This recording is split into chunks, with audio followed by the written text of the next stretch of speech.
शाम के 4 बज चुके हैं। वक्त है हमारे खास कार्यक्रम ये हुई ना बात का। आपके साथ मैं हूं नवजोत रंधावा। हमारा देश माता पिता की सेवा करने वाले श्रवण कुमार की भूमि है और यहाँ बच्चों से अपने बुजुर्ग माता पिता की अच्छी देखभाल की उम्मीद की जाती है। लेकिन कुछ औलादें ऐसी होती हैं जो अपने बूढ़े माता पिता को 2 जून की रोटी के लिए भी तरसाती हैं।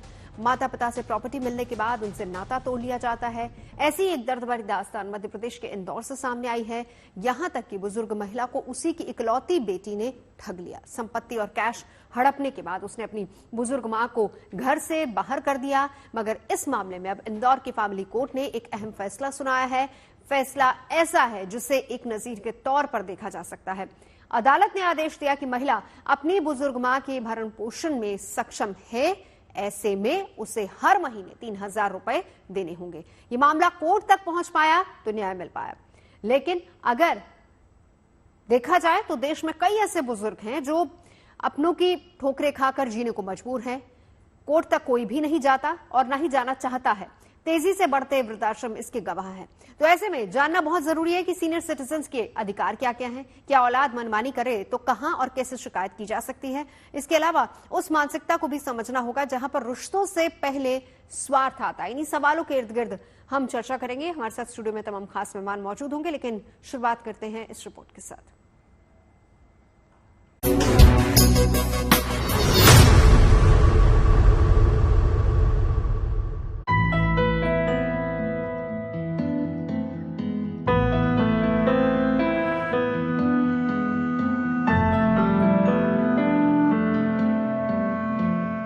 रिश्तों के चिंताने बाने से एक कुटुंब बनता है। इस कुटुंब कोर्ट ने खून के उन्हीं रिश्तों को तिल तिल बिखरते देखा। इस कोर्ट में एक माँ को बेटी से अपना हक हासिल करने के लिए गुहार लगानी पड़ी। माँ को बेटी के झूठे इल्जामों का सामना करना पड़ा। जिस बेटी के लिए माँ ने जिंदगी लुटा दी, उसी बेटी ने माँ से उसका सब कुछ छीन लिया। बेटी से हक पाने के लिए मां को कोर्ट जाना पड़ा और लंबी चली कानूनी लड़ाई के बाद आखिरकार फैसला मां के पक्ष में आया। इंदौर की 77 साल की बुजुर्ग कौशल्या की जिंदगी कुछ सालों से जिस दौर से गुजर रही है, वो खुद में एक दर्द भरी कहानी है। साल 2001 में पति की मौत के बाद से कौशल्या भिंड में अकेली ही रहती थी। जिंदगी चलाने के लिए उसके पास पति के पीएफ के पैसे और कुछ प्रॉपर्टी थी। लेकिन एक दिन उसकी बेटी राजकंवर और दामाद उनके पास आए और सब कुछ बेचकर अपने साथ चलने को कहा। भरोसा दिलाया कि वो दोनों कौशल्या का ख्याल रखेंगे। दोनों की बातों पर यकीन करके कौशल्या अपनी सारी प्रॉपर्टी बेचकर बेटी के साथ रहने चली आई, जिसके बाद उसका बुरा दौर शुरू हो गया। बेटी और दामाद धीरे धीरे कौशल्या के खाते से पैसे निकलवाते रहे और जब पैसा खत्म हो गया तो मां को घर से निकालने की फिराक में जुट गए। कौशल्या का आरोप है कि अकाउंट खाली होने के बाद बेटी और दामाद का रवैया उनके लिए बदल गया। बेटी अपनी मां को ताने देने लगी, मां से घर के काम करवाने लगी और उसके साथ मारपीट तक करने लगी। यही नहीं, हद तो तब हो गई जब बेटी ने अपनी ही मां को घर से निकाल दिया और उन्हें सड़क पर मरने के लिए छोड़ दिया। माता के जो प्रार्थी थी, उनके हस्बैंड सरकारी जॉब करते थे। उनका एक गांव में मकान भी था, पीएफ का राशि भी आई थी। वो सब राशि माता जी के पास थी। उस राशि का उपयोग किया गया बेटी दामाद द्वारा और उसके बाद में जब पैसा खत्म हो गया तो उनको बाहर कर दिया गया घर से। जिस मां को उसकी बेटी ने ही दगा दिया, उससे रहम की उम्मीद बेमानी थी। लिहाजा कौशल्या ने कुटुंब कोर्ट का दरवाजा खटखटाया और बेटी से अपना हक मांगा। अदालत की दहलीज कौशल्या के लिए आसान नहीं थी। कोर्ट में बेटी ने ये साबित करने की कोशिश की कि उसकी मां एक ट्रक कारोबारी है, इसीलिए उन्हें भरण पोषण की जरूरत नहीं है। लेकिन बाद में कोर्ट में ये बात साबित हो गई कि बेटी ने मां के पैसों से मां के नाम पर अपने लिए ट्रक खरीदा था। एक के बाद एक बेटी के कई झूठ सामने आए और आखिरकार कोर्ट ने मां के हक में फैसला सुनाया और बेटी को आदेश दिया कि वो मां को हर महीने भरण पोषण के लिए 3,000 रुपए देगी। ये जो मामला है, ये पुत्री के द्वारा माता को दिया जाने वाला भरण पोषण के संबंध में है। चूंकि ये एक ऐतिहासिक मामला है, पुत्री अभी तक भरण पोषण नहीं देती है। क्योंकि बेटे होते हैं, उनसे भरण पोषण ले लिया जाता है। इंदौर में एक मां के साथ जो हुआ वो केवल एक शहर या एक कुटुंब की कहानी नहीं है, बल्कि देश के लाखों बुजुर्गों की कहानी है।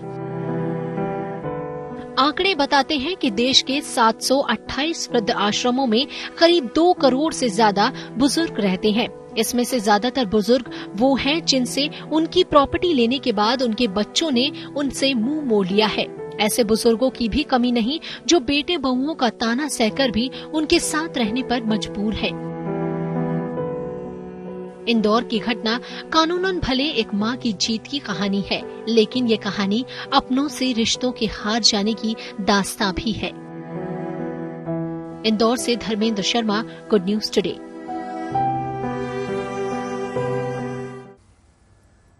तो हमारे समाज की इसी तरह की दशा और आज इसी पर चर्चा करने के लिए तमाम खास मेहमान हमारे साथ मौजूद हैं। सवाल बहुत सारे हैं, उसी के इर्द गिर्द रहेगी हमारी आज की चर्चा। हमारे साथ हैं जितेंद्र सिंह शंटी, ये मेंबर हैं एनएचआरसी इंडिया के। हमारे साथ इस वक्त मौजूद हैं Rekha Agarwal ji, advocate Supreme Court. Manisha Singhal psychologist मेरे साथ स्टूडियो मौजूद हैं, और परवेश मलिक जी हमारे साथ फाउंडर हैं मिशन जागृति के। सबसे पहले रेखा जी, आप ही के पास आते हुए, कोर्ट ने जो फैसला सुनाया है उसके मायने क्या समझे जा सकते हैं? दूसरे फैसलों पर इसका कितना असर होगा? देखिए, जो आज जो हमारे देश की जो सभ्यता या हमारे जिस तरीके से चलते आया है, हमारे देश में ज्यादातर ये समझा जाता है कि बेटों की जिम्मेदारी है अपने माँ बाप को भरण पोषण देना, और बेटियों को समझा जाता है कि ये तो पराये धन होती हैं, ये शादी करके दूसरे घर चले जाती हैं, तो इनकी कोई जिम्मेदारी नहीं है। पर अब जो है समय बदल गया है, क्योंकि आजकल लड़कियां जो है पहली बात अपने पांव पे खड़ी भी हो गई है, और दूसरी बात वो अपने माँ बाप की संपत्ति में पूरा हक मांगती है, जो सुप्रीम कोर्ट ने भी कहा है कि बेटों के बराबर उनका पूरा हक है। तो जब आप हक मांग रहे हैं किसी भी चीज के अंदर, उसके साथ साथ आपकी जो नैतिक जिम्मेदारी है उसका भी आपको ख्याल होना चाहिए। और अगर आप अपने माता पिता से कुछ ले रहे हैं तो उनको देने की भी क्षमता रखिए, नहीं तो आप उनसे खर्चा मांगने का कोई अधिकार नहीं रखते हैं, उनसे कोई मतलब संपत्ति या कोई भी हक मांगने का अधिकार नहीं रखते हैं। तो इसके 2 कानून जो है विशेष तरीके से मैं जिनके बारे में बताना चाहूंगी। एक तो धारा 125 क्रिमिनल प्रोसीजर कोड है। धारा 125 क्रिमिनल प्रोसीजर कोड कहती है कि अगर कोई भी माता पिता हैं जो अपने आप को अपने पांव पर खड़े नहीं है, या उनके पर कोई अपना भरण पोषण करने की क्षमता नहीं है, तो वो अपने बच्चों से जो है खर्चा मांग सकते हैं, भरण पोषण का मांग सकते हैं। उनको बस ये साबित करना पड़ेगा कोर्ट के अंदर कि उनके पास और कोई साधन नहीं है जिससे वो अपने जीविका जो है निकाल कर सके। मतलब यानी कि रोटी, कपड़ा और मकान, जो 3 चीजें आवश्यक चीजें हैं किसी को भी जीवन जीने के लिए, ये चीजें वो उनके पास नहीं है। तो बेटियां जो हैं धारा 125 क्रिमिनल प्रोसीजर कोड के तहत, चाहे वो विवाहित बेटी हो चाहे वो अविवाहित हो, बिल्कुल, मतलब विवाहित होने के बाद में भी उसकी जिम्मेदारी उतनी की उतनी बन जाती है। वो ये नहीं कह सकती कि मैं तो अपने ससुराल में चली गई हूँ। साथ साथ एक 2007 के अंदर एक कानून आया था जिसके बारे में मैं आपके जो दर्शक है उनको बताना चाहूंगी।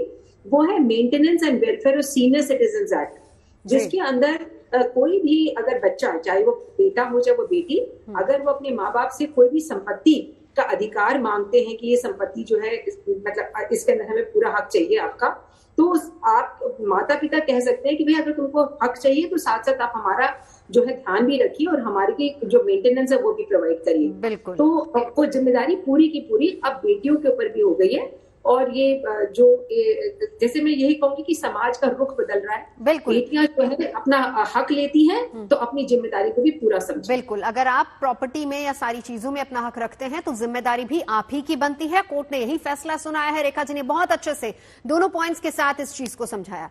लेकिन मनीषा जी, यहाँ पर सवाल सोच का है। देखिए, हम ये कह सकते हैं कि आज की जनरेशन पढ़ी लिखी है, अगर पढ़े लिखे हैं तो क्यों नहीं अपनी जिम्मेदारियां समझते, या फिर ये बैक ऑफ द माइंड इस तरह की सोच डेवलप होती जा रही है कि चलिए उनकी जिंदगी तो गई और अब हमें अपनी जिंदगी अपने हिसाब से, जो एक हम देखें कि नॉर्मली सोसाइटी में आजकल ये बातें चल रही है कि हमें अपनी जिंदगी अपने हिसाब से जीनी है, माता पिता कहीं भी जाते हैं तो जाएं।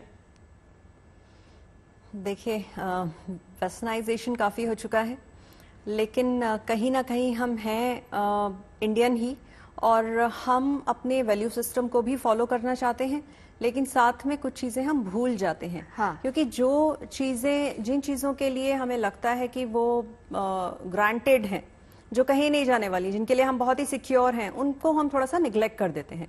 तो यहाँ पे जो केस है उसमें अब जो सवाल आपका भी है, तो दोनों ही चीजें मैं उसको रिलेट करूंगी कि बेटी ने माँ को बुलाया और उसके बाद उनका पहले तो प्रॉपर्टी उन्होंने ली, इशू हुआ, बिल्कुल प्रॉपर्टी इशू हुआ, और फिर उसके बाद उन्हें जिस तरह से जो भी उनके साथ व्यवहार किया गया, तो उसमें एक पेरेंटिंग का रोल होता है कहीं ना कहीं, क्योंकि कोई भी, एक तो माँ और बेटी का रिलेशन हो गया, प्लस एक ह्यूमन टू ह्यूमन रिलेशन है, जो कोई भी रिलेशन अगर हम उठा लें, जैसे दो दोस्त हो गए या दो भाई हो गए या कोई भी रिलेटिव्स, कोई भी दो ऐसे रिलेशन जो बहुत ही क्लोज हैं एक दूसरे के, तो उनमें कहीं पे भी एक इमोशनल कनेक्ट अगर है वो स्टैब्लिश ऑलरेडी। लेकिन क्या आप इस बात को मानती हैं कि आजकल मनी माइंडेड और लोग इतने ज्यादा हो गए कि वो इमोशनल कनेक्ट तो है ही नहीं, कहीं इमोशंस रही ही नहीं है?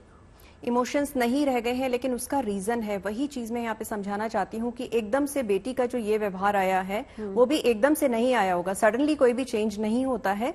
इसमें धीरे धीरे कहाँ पे किस वजह से, क्या रीजंस हैं जिसकी वजह से वो यहाँ तक पहुंची है, तो उसमें थोड़ा बहुत रोल कहीं पेरेंटिंग का भी होता है, प्लस हाँ उसमें हमें अपनी वैल्यू सिस्टम को अगर हम याद रखें और अगर बेटी प्रॉपर्टी का हिस्सा मांग सकती है तो कुछ जिम्मेदारियां उनको वो जरूर ध्यान रखनी चाहिए। तो अपने जो हम जिस जगह में जहां पे हम पले बड़े हैं, जहां जहां पे हम जिस वजह से हम आए हैं इस दुनिया में, तो उनके लिए तो हमें करना बनता ही है। बिल्कुल। चलिए, हमारे साथ इस वक्त परवेज जी भी मौजूद हैं। आप एक एनजीओ भी चलाते हैं परवेज जी, जरा समझाइए, क्योंकि अगर एक आंकड़े को देखें तो आंकड़े के हिसाब से 2 करोड़ बुजुर्ग इस वक्त वृद्धाश्रम में रहते हैं। मामले कैसे आते हैं वहां पर? मैम बिल्कुल ठीक कहा आपने कि अभी हम जब यहाँ दिल्ली एनसीआर में देखते हैं, क्योंकि मैं फरीदाबाद में रहता हूँ और यहाँ पर बहुत सारे आश्रम हैं और आपको यकीन नहीं होगा ऐसे ऐसे व्यक्तियों ने अपने माँ बाप को छोड़ दिया है जो एकदम पूरे हैं, मतलब धन धान्य से पूरे हैं, गाड़ी है, बंगले हैं, सब कुछ है, लेकिन एक अपने बुजुर्ग माँ बाप को सहन नहीं कर सकते, उनको पाल नहीं सकते। एक माँ बाप 10 बच्चों को, 5 बच्चों को पाल देते हैं, लेकिन उन्हीं बच्चों से एक बुजुर्ग माँ बाप को नहीं पाला जाता। और दूसरा, जैसे अभी जो बातचीत चल रही थी कि एक बेटी के द्वारा, आपको मालूम होगा कोई भी दुनिया में बेटी हो, उसका जो पहला हीरो या हीरोइन, कुछ भी कह सकते हैं आप, तो पहला हीरो उसके अपने खुद के माँ बाप होते हैं और वही माँ बाप के साथ ये करते हैं। तो कहीं ना कहीं जो अभी बात हो रही थी कि पेरेंटिंग की या भागदौड़ भरी जिंदगी की या 24 घंटे पैसा पैसा पैसा कमाने की, तो बहुत सारे रीजन है, लेकिन माँ बाप कभी बुरे नहीं होते। पेरेंटिंग वो हमेशा बहुत अच्छी करते हैं। आज के दौर में इतनी महंगाई है, इस महंगाई को कमाने के लिए मियाँ बीवी, हस्बैंड वाइफ दोनों कमाते हैं, बाहर जाते हैं, अपने बच्चों को अच्छी परवरिश देते हैं, लेकिन इसका ये मतलब नहीं है कि वो पेरेंटिंग अच्छी नहीं कर रहे। तो बस नुकसान सिर्फ इसका है कि जैसे पहले एक चैप्टर आता था नैतिक कर्तव्य का, अभी जितने बच्चे हैं उनको नैतिक जिम्मेदारियां नहीं बताई जा रही है, उनको नैतिकता समझाई ही नहीं जा रही है, ना स्कूल में ना बाहर, और बहुत सारे इसके पीछे रीजन हो सकते हैं। बिल्कुल। जितेंद्र सिंह शंटी भी हमारे साथ मौजूद हैं। जितेंद्र जी, जो आंकड़ा मैंने अभी यहाँ पर दिया है 2 करोड़ का, देखिए उसमें मैक्सिमम जो केसेस हैं वो प्रॉपर्टी से रिलेटेड हैं। बच्चों का अपने माता पिता के साथ किसी ना किसी बात को लेकर, प्रॉपर्टी को लेकर झगड़ा होता है। इसी में एक और चीज मैं इंक्लूड करना चाहूंगी, जिस पर आपकी राय चाहूंगी, वो ये कि अब अगर हम देखें कि शहरीकरण बहुत ज्यादा है, लोग छोटे घरों से निकलकर अब आ रहे हैं शहरों में क्योंकि नौकरियां उनको करनी है, न्यूक्लियर फैमिलीज होती जा रही हैं, उसके साथ साथ बच्चे भी पालने हैं। अब हो ये रहा है कि जो माता पिता हैं वो तो छोटे शहरों में या गांव में रहते हैं, वो अपने बच्चों के प्यार के लिए अपनी प्रॉपर्टी छोड़कर यहां आ जाते हैं, लेकिन कहीं ना कहीं ठगा सा महसूस करते हैं। उनको ये एहसास होता है कि भाई अब तो हम ना हमारा घर रहा और ना ही यहां जहां हम रह रहे हैं वहां हमारी उतनी रिस्पेक्ट है। नवजोत जी, सबसे पहले तो मैं कहूंगा कि जो पैसा है ना जी, आज के जमाने में इसने रिश्तों को तार तार कर दिया है। इस माँ ने भी जो धोखा खाया वो कोविड में खाया, और कोविड में मैंने हजारों परिवार ऐसे देखे हैं जिनकी लाशों के मैंने संस्कार किए हैं, मकान ले लिए, पैसा ले लिया, जायदाद ले ली, लाशों को हाथ में लगाया। कोई कहता था डर लग रहा है, कोई कहता था मुझे बुखार है। लेकिन जब हम डेड बॉडी लेके जाने लगते थे तो कहते थे दर्शन करा दो, और दर्शन कराने के बहाने किसी ने मरी हुई माँ के बालियां उतारी, किसी ने अपने पिता की हीरे की अंगूठी उतारी, किसी ने चाबियां निकाली। मैं सच बोलूं, इस कोविड ने हमें बहुत कहर दिखाया और इस कोविड में हमारी आंखें खुल गई। इस माँ के साथ जो हुआ है, मैं समझता हूँ कोर्ट ने एक बड़ा अच्छा डिसीजन लिया है। लेकिन 3,000 रुपया, बताइए 3,000 का तो आज के डेट में हम लोग पानी पे जाते हैं। सबसे पहले तो यही क्राइम अगर बेटी ने ना करके किसी पड़ोसी ने या किसी रिश्तेदार ने या किसी क्रिमिनल ने किया होता तो क्या उसको जेल में ना जाना पड़ता? जाना पड़ता उसको। इनको ये सजा बहुत थोड़ी है। और मैं सबसे बड़ी गलती, मैं भी हूं उसमें, हम माँ बाप सबसे बड़ी गलती करते हैं जो जीते जी अपने बच्चों के नाम सब कुछ करा देते हैं। और वही ज्यादातर माँ बाप आज वृद्ध आश्रम में बैठे हैं और भूखे प्यासे तड़फ रहे हैं वहां पे, और बच्चे ऐश कर रहे हैं। इसलिए मैं इस डिसीजन की तो तारीफ करता हूं जो कोर्ट ने लिया है, लेकिन जो सजा दी गई है, मैं चाहता हूं माननीय सुप्रीम कोर्ट से क्योंकि नियम बनाया जाए कि ऐसे बच्चों को जो माँ बाप को तड़फाते हैं, बिल्कुल, जो वो माँ जो 9 महीने बच्चे को कोख में रखती है, अपना दूध पिलाती है, गीले में सोती है, बच्चे को सूखे में सुलाती है, यार उनको शर्म नहीं आती? और मैं देखता हूँ इन्हीं चीजों को देखते हुए बागबान जैसी फिल्में बनती हैं। इसलिए मैं जितना मैं चाहूंगा कि इस चीज को प्रसारित किया जाए कि जीते जी माँ बाप अपने बच्चों के नाम मत करें, बिल्कुल ना। ठीक है, चलिए रेखा जी हमारे साथ है। रेखा जी, अब शंटी जी ने जो बात उठाई है मैं उसी को आगे समझना चाहूंगी आपसे। हालांकि ये कोर्ट का डिसीजन है, कोर्ट ने कहा कि 3,000 रुपए एज ए एलुमनाई वो बेटी जो है वो अपनी माँ को देगी।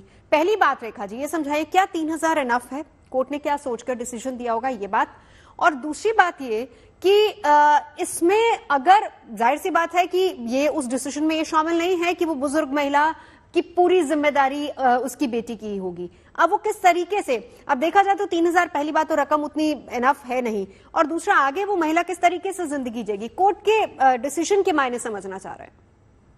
नवजोत जी, सबसे पहले तो मैं कहूंगी कि जब तक पूरा फैसले की कॉपी हमारे सामने नहीं हो तो हम उस पर कोई टिप्पणी नहीं कर सकते, क्योंकि कोर्ट के सामने क्या दस्तावेज थे, क्या साक्ष्य थे जिनके आधार के ऊपर इंदौर की जो पारिवारिक कोर्ट थी, फैमिली कोर्ट थी, उन्होंने 3,000 रुपए का जो है फैसला किया।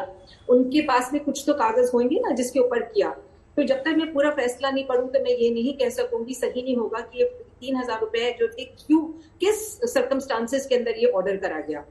दूसरी बात मैं ये कहूंगी कि बिल्कुल जैसे शंटी जी ने भी कहा, 3,000 रुपया तो एकदम जिसको कहे ना कि मजाक बनाने वाली बात हो जाती है, जले में नमक रगड़ने वाली बात होगी। 3,000 रुपया महीना तो मतलब इसमें तो जैसे कहते हैं ना कि एक हफ्ता भी ना निकल पाए बुजुर्ग महिला का, और बहुत ज्यादा कम है।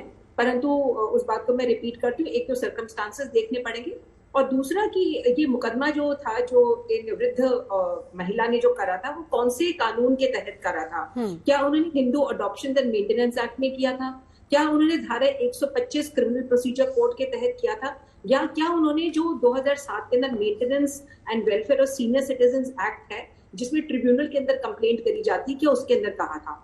तो इन तीनों कानूनों के तहत उन्होंने किसी न किसी एक कानून में जरूर अपनी याचिका दर्ज करी होगी।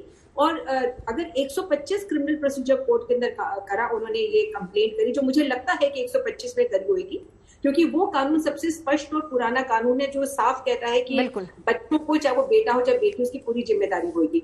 उस कानून के अंदर पहले ये एक लिमिट थी कि 500 रुपया, आप हैरान होंगे सुन के कि पहले एक लिमिट थी कि 500 रुपए से ज्यादा का जो है मेंटेनेंस जो है वो पति जो है वो अपनी पत्नी को नहीं देगा, या कोई भी सूरत के अंदर 500 से ज्यादा का ऑर्डर नहीं होता था। तो ये तो समय के साथ बदलते बदलते कानून के अंदर संशोधन आया, और अब उसको 500 की जो लिमिट थी उसको हटा के बिना किसी लिमिट के कर दिया।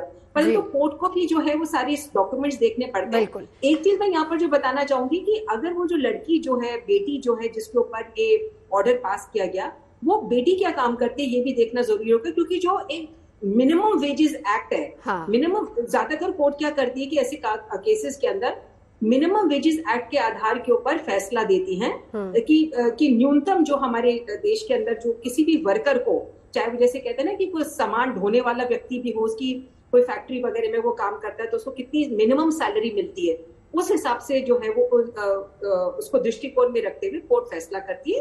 तो ये पूरी बातें जानकारी जरूरी होगी। जाहिर सी बात है कि वो पूरी कॉपी होगी तो आप अच्छे से समझा पाएंगी। परवेश जी, अगले साल तक जो आंकड़े बताते हैं वो ये कि हमारे देश में बुजुर्गों की आबादी करीब करीब 40% बढ़ जाएगी।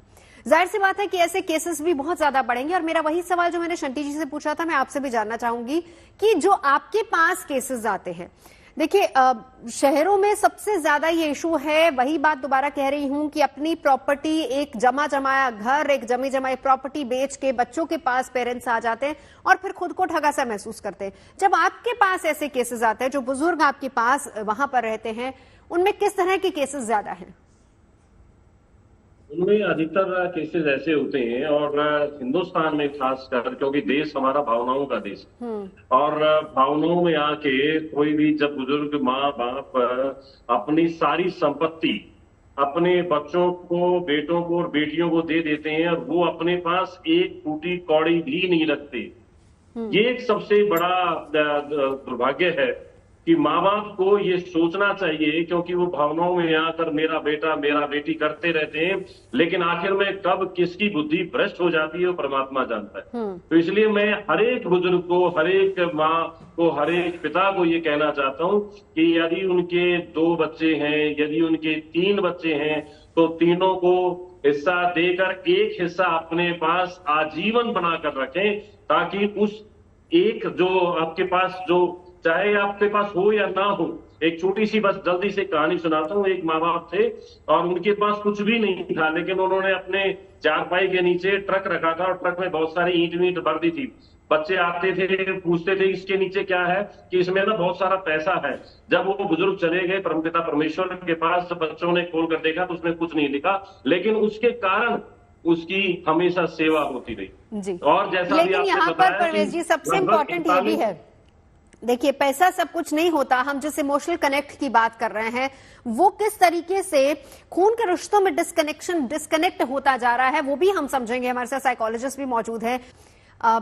सोच की जब हम बात कर रहे थे, तो यहां पर सबसे इंपॉर्टेंट ये हो जाता है मनीषा जी, प्रवेश जी ने बड़ी अच्छी बात कही, लेकिन वो पैसे तक सीमित है।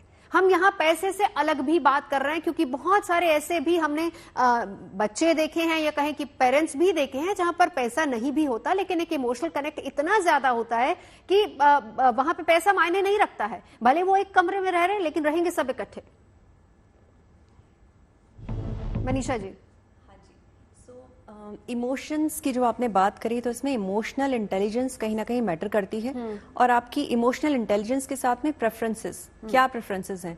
अब अगर छोटे शहर से बड़े शहर में बच्चे मूव कर रहे हैं, तो उसका रीजन क्या है? नेचुरली ग्रोथ, पैसा, वो एक रीजन है, जैसा कि सर ने कहा। लेकिन साथ में इसके वो आपको लगता है कि केवल बड़े शहर में मूव करना वहां तक सीमित है, फिर उसके बाद वो नेक्स्ट लेवल पे जाते हैं, उसके आगे। तो ये जो एक रेस है वो कहीं ना कहीं चलती रहती है, जिसमें जैसे एक आपने सुना होगा, व्हाट्सएप पे पीछे काफी ये आ रहा था कि जो साउंड की जो गति है वो हमें तब समझ आती है जब हम अपने पेरेंट्स की स्टेज पे आ जाते हैं। तब हमें वो आवाजें, जो बातें वो कहा करते थे, वो हमें उनकी एज पे आने के बाद समझ आनी शुरू होती है। तो बिल्कुल ये वही चीज है कि कॉम्पिटिटिव वर्ल्ड में एक चीज पे एंड नहीं होता है। एक चीज मिल जाती है तो दूसरी चीज मिल गई तो तीसरी चीज। तो कहीं ना कहीं हम अपने पेरेंट्स को भूल के या अपनी फैमिली को भूल के हम एक नई दौड़ में हम निकल पड़े हैं। और जब हमें लगता है कि कहीं ना कहीं हम उस एक फेज में आने लगते हैं, तो हमें पेरेंट्स का ख्याल आता है। हाँ। तब हमें ध्यान आता है कि ओह, हम तो भूल गए, अब उस समय जा चुका होता है। एक इसी पे कमेंट में शंटी जी से लेना चाहूंगी। शंटी जी कहते हैं कि एजुकेशन आपको बहुत कुछ देती है। माँ बाप ने बच्चे को एजुकेट किया, उसको अच्छी नौकरी मिली, वो शहर में आ गया, वो कमाने लगा, लेकिन क्यों वो वैल्यूज भूल जाता है? वैल्यूज भी तो एजुकेशन ने दिए, वैल्यूज भी उन माँ बाप ने दिए, क्यों वो वैल्यूज भूल जाते हैं? क्या बच्चे ओवर एम्बिशियस होते जा रहे हैं? वक्त की कमी है, समय नहीं है उनके पास? क्या समझ में आता है आपको? नवज्योति गुरबानी में लिखा है, जीवित पितर न माने कोई, मुँह श्राद्ध करावे। माँ बाप के जाने के बाद हम उनकी पूजा करते हैं, उसका कोई फायदा नहीं। हाँ। जो बात आपने कही उसका जवाब यह है कि सैकड़ों डेथ ऐसी हुई हैं कोविड में और उसके बाद कि जब हम फोन करते हैं उनके बच्चों को कनाडा, अमेरिका, लंदन में, कि उनकी डेथ हुई पड़ी है, संस्कार करना है, आप कब आएंगे? तो उनका जवाब होता है कि हम अभी आ नहीं पाएंगे, छुट्टियां नहीं मिलेंगी, पैसे भेज देंगे, आप संस्कार करा दीजिए शहीद भगत सिंह सेवा दल के द्वारा, हम अभी नहीं आ सकते। उस समय मुझे महसूस होता है कि जिन माता पिता ने अपने पेट को काट के पता नहीं कैसे कैसे गरीबी में उन बच्चों को पढ़ा लिखा के बाहर भेजा है विदेशों में, आज उनके अंदर जो गैप आ गया है, रिश्तों की कदर नहीं है। अभी जिस दिन सब लोग मदर डे मना रहे थे, मैं सुबह वॉक कर रहा था, किसी ने, मुझे नहीं पता किसने, अपने माँ बाप की फोटो पेड़ के नीचे रखी हुई थी, इतनी बड़ी, क्योंकि उसके घर में जगह नहीं है। मेरे दिल के अंदर इतना रोना आया कि उस माँ बाप के लिए घर भी नहीं है और आज उसके लिए पेड़ के नीचे उसकी फोटो रखी गई है। और जो बात रेखा बहन जी ने अभी कही थी कि ऑर्डर की कॉपी आएगी तो देख के बताएंगे कि 3000 कम है या ज्यादा है, मैं बहन जी एक बात कहना चाहूंगा कि वो 3000 वाली बात तो बाद में आ रही है। जो लूटपाट उन्होंने किया, उनका मकान बेच के खा गए, उनके बैंक के पैसे खा गए, वो कौन वापस दिलाएगा? पहले तो वो पैसे वापस दिलाएं, कोर्ट को कहना चाहिए कि उनको मकान भी लेके दो। ये भी इम्पोर्टेंट है रेखा जी, ये भी बहुत इंपॉर्टेंट पॉइंट है। क्या इसको भी कंसिडर किया जाता है? अभी ठीक है, हम ये कह सकते हैं कि हमारे पास वो इंदौर वाले फैसले की कॉपी नहीं है, लेकिन अगर हम कहें जिन जिन धाराओं का जिक्र आपने किया है, क्या माता पिता, बुजुर्ग माता पिता जिनके साथ ये हुआ है, क्या वो क्लेम कर सकते हैं? एक सवाल। दूसरा सवाल, कहां पर कंप्लेंट की जा सकती है? और तीसरा सवाल, किस तरीके से हम संपर्क कर सकते हैं और कहां? देखिए, सबसे पहली बात जो शंटी जी ने कहा कि क्या मकान भी क्लेम कर सकते हो, मकान क्या उनको दिलाया जाए, आपने प्रश्न पूछा। देखिए, मैं इसको दूसरी तरीके से पुट अप करूंगी कि जब आप मेंटेनेंस मांगते हैं, यानी कि खर्चा भत्ता मांगते हैं, तो उसका मतलब होता है उतना पैसा जिससे आपकी 3 जरूरतें पूरी हो सके। जो बेसिक नीड्स है, यानी कि रोटी, कपड़ा और मकान। मतलब कानून में ये कहीं स्पेसिफिकली नहीं लिखा हुआ है स्पष्ट तरीके से कि किसी भी जो अपोजिट साइड है उनको ऐसी पिटीशन के अंदर मकान देना पड़ेगा। आपको पैसा देना पड़ेगा जिससे वो अपना मकान किराए के ऊपर ले सके या खरीद सके, ये डिपेंड करता है। तो इस केस के अंदर, जो इंदौर वाले केस के अंदर जो मुद्दा आपके इसमें रिपोर्ट में भी मैं देख रही हूँ कि मकान उस बेटी ने बेच दिया, तो अब वो किस तरीके से बेचा, चीटिंग करके बेचा, पीएफ का पैसा भी, प्रोविडेंट फंड का पैसा भी वो खा गई, वो तो क्रिमिनल ऑफेंस है। 420 मतलब क्या ये सारी चीजें रिकवर हो सकती हैं? क्या कोई बुजुर्ग, अगर ऐसा केस आता है, क्या उस माँ को हक है कि वो जाके कोर्ट में कहे कि मुझे मेरा सारा पैसा, सारी चीजें वापस चाहिए? बिल्कुल कर सकते हैं। और मतलब इसके अंदर जो 2 धाराएं जो स्पष्ट रूप से इंडियन पीनल कोड के तहत भारतीय दंड अधिनियम में बनती है, 420 यानी कि चीटिंग, धोखाधड़ी करना, 406 यानी कि अमानत में खयानत, मतलब विश्वासघात करना। तो बेटी ने अपनी माँ बेटी का जो रिश्ता है उसका नाजायज फायदा उठा के माँ को अपने भरोसे के अंदर लेके अपने इमोशंस का गलत इस्तेमाल करके उनके प्रोविडेंट फंड को भी विड्रॉ करवा लिया, कैसे तरह वो हमें नहीं मालूम है, मकान बेच दिया। तो ये सारी जो चीजें हैं, ये ऑफ कोर्स, जैसे मैं फिर बिल्कुल। परवेज जी, कोई रेखा जी वक्त की कमी है, जरा परवेज जी से एक लास्ट कमेंट में लेना चाहूंगी। केसेस जो आपके पास आते हैं, क्या कोई पेरेंट ये भी कहता है कि हमें रास्ता दिखाइए, हम कोर्ट में जाना चाहते हैं, या फिर हम किस तरीके से अपना पैसा ले सकते हैं वापस? मैम, बहुत सारे आते हैं पेरेंट्स और वो कहते हैं कि हमें बताओ। जब हम उनको बताते हैं कि भाई आप कोर्ट में चले जाओ, ये वकील हमारे जानकार हैं, या ये इस महिला थाने में या पुलिस में चले जाओ, थोड़ी देर तो वो कोशिश करते हैं, लेकिन जो वो माँ की ममता, पिता का जो प्यार है वो उनके आड़े आ जाता है और जिंदगी भर परेशान रहते हैं, दुखी रहते हैं, लेकिन अपने बच्चों को बुजुर्ग होने के बाद भी परेशान नहीं करते। एक बात और यहाँ पर मैं ऐड करना चाहता हूँ कि हम वो लास्ट पीढ़ी है, मैडम बस एक सेकंड, हम वो लास्ट पीढ़ी होंगे शायद जो अपने माँ बाप से भी डर रहे हैं, बच्चों से भी डरेंगे। ये संस्कार बिल्कुल खत्म होते जा रहे हैं, आने वाला समय। और ये सोसाइटी को इसको लेकर सोचना होगा कि कहाँ जा रही है पैसा कमाने, और वक्त किसी के पास नहीं, ये कह देना सिर्फ काफी नहीं होगा, इमोशनल कनेक्ट बहुत जरूरी है और उसको भी दिखाना होगा और उसको भी साथ लेकर चलना होगा। बहुत बहुत शुक्रिया आप तमाम खास मेहमानों का साथ जोड़ने के लिए।